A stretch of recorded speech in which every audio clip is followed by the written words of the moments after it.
Hi, I'm Lisa from Lori's Country Cottage. Welcome to How Tuesday. Today, let's work on a fun Easter project. Here are some Easter Bunny treat holders. They're super easy to make. Let me show you how it's done. Here are the supplies you'll need to make your Easter bunny ear treat bags. You'll need 2 strips of fabric 6 inches wide. I'm going to tie mine with ribbon. You can use ponytail holders if you like. For the tail of my bunny bag, I found a nice big white button, but you could use a pom-pom. Then I pulled out some of my colorful buttons. I'll use one of those for the nose, but I'm not sure what color yet. You'll need a marking pencil and a great pair of scissors that cuts right to the tip. So let's get started. I'll just move my supplies out of the way. You're going to take each of these pieces and fold it in half. Leave your selvage hanging off. Line up your fold with your selvage. We're going to trim them both off at the same time. And this fabric's going to make 2 bags. All right, so I've got my fabric folded in half. And I'm going to measure up 9 inches from my fold. I have a 9-inch ruler, so that's really handy. And I'm going to trim off the fold and the selvage for both pieces. There we go. All right, and then we'll work with these pieces. Leave them folded. We're going to do the marking and cutting for both at the same time. So now grab a ruler, and we need to find the center point of this piece. So that'll be 3 inches in and 4.5 inches down, and then we're going to mark that point. So 3 inches in and 4.5 inches down is right there. And I'm going to repeat that with this piece. 3 inches in and 4.5 down. Now, measure in 1/4 inch from the end. Grab my little ruler and make a mark. Make a mark and repeat on the other top corners. And that's going to help us line up our ruler to make our next cut.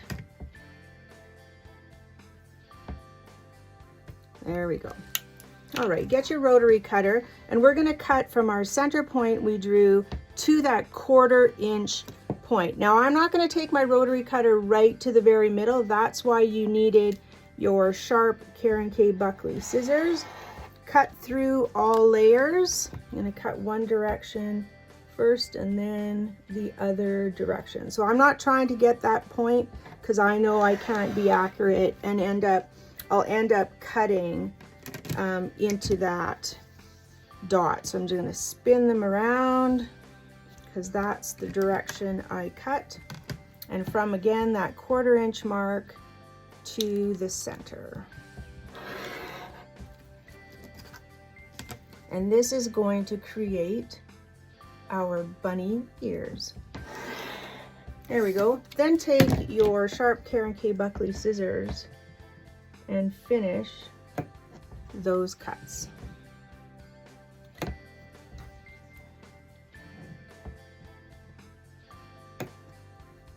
There we go.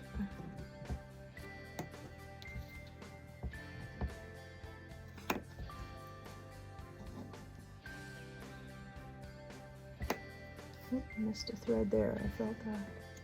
Just take your time, and you want to be careful just to get through all layers to remove those points.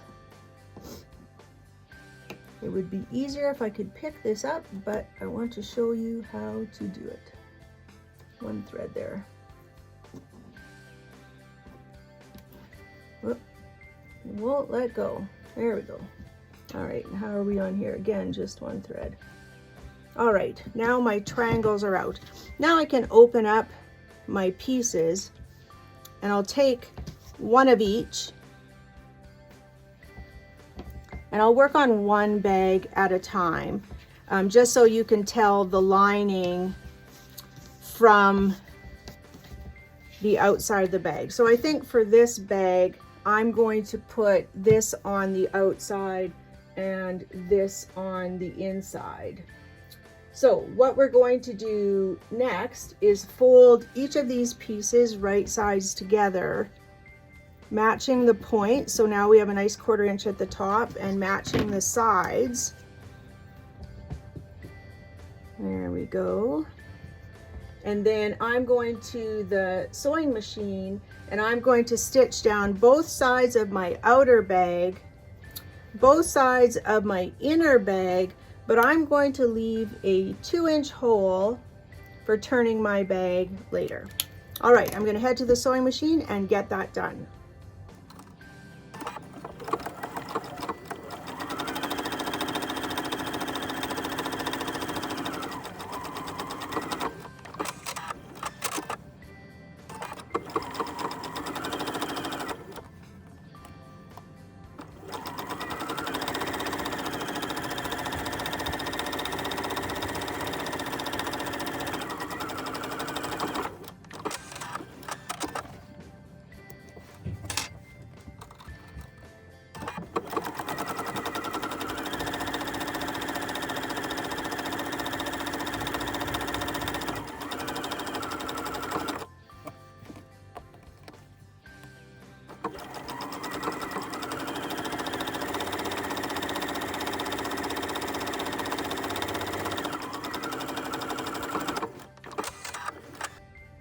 All right, now it's time to box the corners. An easy way to do it on a project this small is to take your 2 side seams and just bring them together so that they meet, like so. And then what we're trying to do is kind of flatten this out and this out. You can see the seam for the bottom. It kind of lines up with that side seam as well, and we want those points to be nice and flat. And what we're going to do, we kind of create a square on the bottom, so that side seam is nicely lined up with the bottom here. I'm going to make sure it's really flat, and I'm going to press the seam allowance to one direction, and then I'm going to stitch across the point at about 1 inch. Now I have a 1 inch marking on my sewing machine, so I'll just use that and make sure to back stitch at the front, or at the beginning and the end. And then when I do the second side, I want to make sure that bottom seam, so I can see this center line, feel it lined up with my side seam, and see this seam allowance is flipped this way. I'm going to make sure it's flipped the same direction, flatten it out, and again stitch it with that 1 inch seam allowance, back stitching at the beginning and the end. All right, now I'm going to take my scissors and I'm going to trim this seam allowance down to 1/4 inch. And trim off any threads that are hanging around. And I'll repeat that on my lining, which I stitched off camera.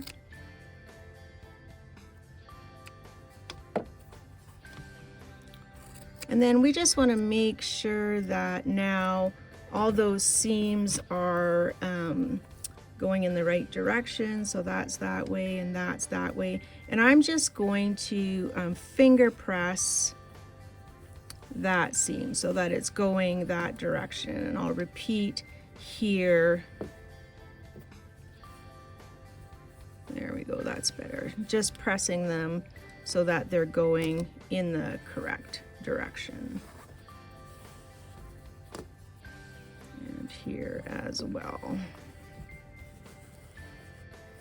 All right, now remember the purple's the exterior of my bag, so I'm going to turn it right side out.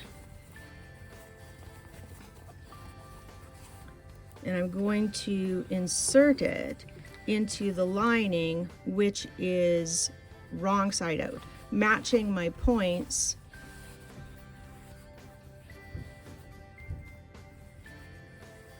and my V's. And now I'm going to pin all the way around.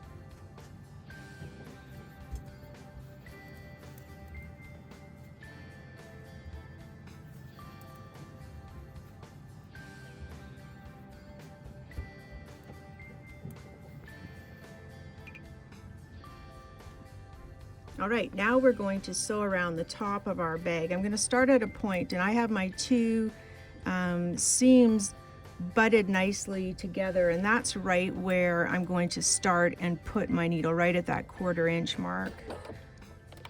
And I'm going to do a little back stitch. I'm going to back stitch at all my tips and all the V's.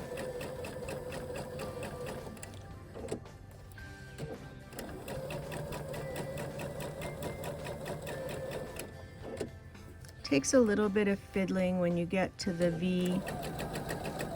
Again, do your little back stitch, put your needle down, and then rotate. I don't like to, I didn't go quite far enough. I don't like to stitch over pins. There we go.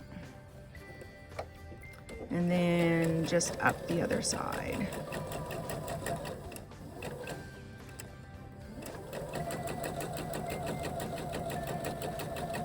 When you get to the top, again, you can feel where those two seams come together, and you'll just do a little back stitch there, sew back up to that point, whoops, and then pivot.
All right, we're going to trim our tips. Make sure you don't cut your stitching so that we can turn those points nice and sharp. And then take your scissors and also cut into this V right up to your stitching line. Being careful not to cut your actual stitching. And now we can turn right side out through the hole we left in our lining.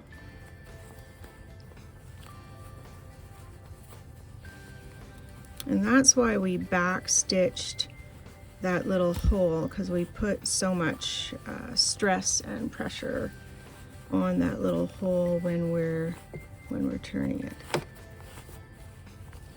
There we go, here come our bunny ears. Now, turning these bunny ears isn't too hard. I like to take my stitchy sticks and the ball point of the one stick just to get it nicely started. It won't turn it super sharp because it's a ball point, but I'm going to pull out my other tool to do that. That looks good. And then we'll do the second one. Oops, I'm on the bottom. Can't find the ear. There it is. Oop, got a rogue thread. All right, now I'll take my second stitchy stick that has the beveled edge, and if I can find the opening, and give a nice crisp point to my bunny ears. And then I'm going to go in and trim that thread. Be really careful that you don't poke all the way through your fabric. And we'll do the second bunny ear.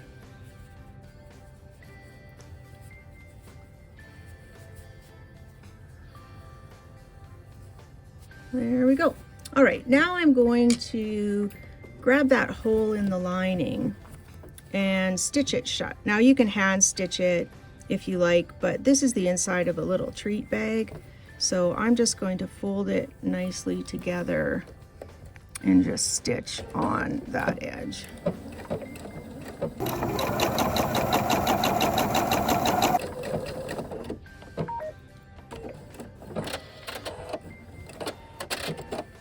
And we'll just take those threads off. And we'll take the lining and push it inside the outside. Now I'm going to take some time to get my corners all matched, and I'm going to flatten this nicely, and I'm going to take it to my iron and fold this really nice, and then we'll be back.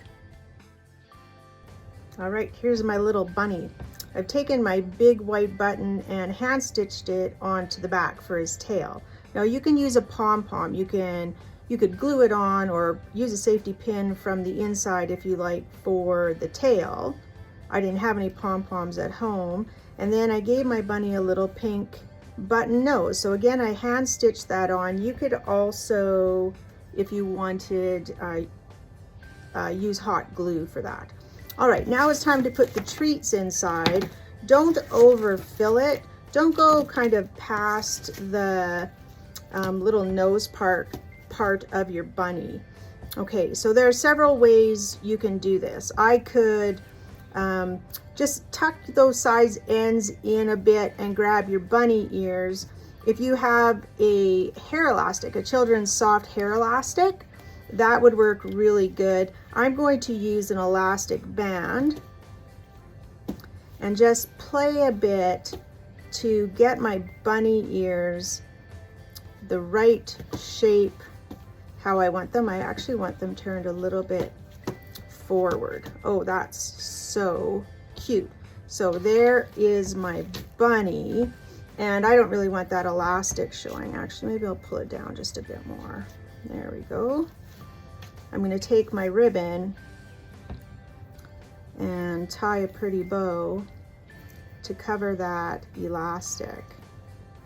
And as I said, you could use a children's hair elastic as well. And then you just take a minute to play with these ears and get them the way you want. And you could even take one of the ears and kind of flip it down, and then you have your bunny ear treat bag. So I'm going to go ahead and finish my second bag, and I'm going to make it with the light on the outside and the dark on the inside. I can't stop making Easter bunny treat holders. Here are the two that I showed in the video with the cork and the button for the tail. Then I went to the dollar store and I got some hair elastics and some pom-poms for my second set. Very inexpensive, and they're really cute too. I hope you have some fun and make some Easter treat holders for the little ones in your life.